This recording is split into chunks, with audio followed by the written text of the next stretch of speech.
একেই বলে চোরের 10 দিন আর গৃহস্থের 1 দিন। বাগানের পাকা ডালিমগুলো খেয়ে যাচ্ছিল। কয়েকদিন তককে তককে থেকে চোর বেটাকে ধরে ফেলেছি। দেখেন কি সুন্দর করে নিচে থেকে খুঁটে খুঁটে খেয়ে যাচ্ছে।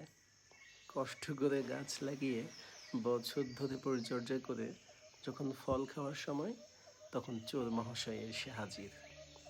এটা অবশ্য আল্লাহর রিজিকের ব্যবস্থার অন্যতম নিদর্শন।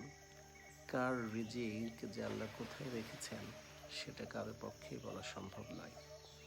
যার ভাগ্যে যতটুকু আছে সে ঠিক ততটুকুই খেতে পারে, তার বেশিও না, এক বিন্দু কমও না। এই চড়বাটা কিন্তু বেশ সুন্দর। গায়ের রং উজ্জ্বল সবুজ, আবার কিছু অংশ আছে ধূসর। টিয়া পাখির মতো কালার হলেও এটা কিন্তু টিয়া পাখি না। পাখিটির নাম কি কেউ যদি জেনে থাকেন কমেন্টে জানিয়ে যাবেন।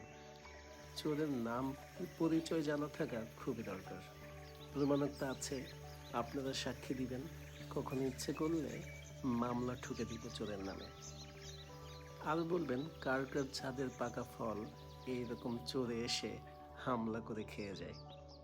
অবশ্য আমার মনে হয় যাদের ছাদ বাগান আছে কম বেশি সবাই এরকম চোরের উপদ্রব সহ্য করে অভ্যস্ত। অবশ্য বেশ ভালোই লাগে। নিজে খেলে যতটা ভালো লাগতো তার থেকে বেশি ভালো লেগেছে এই চোরের খাওয়া দেখে। ছাদ বাগান তো আনন্দের খোরাক, এটাও কম আনন্দের কি, কি বলেন?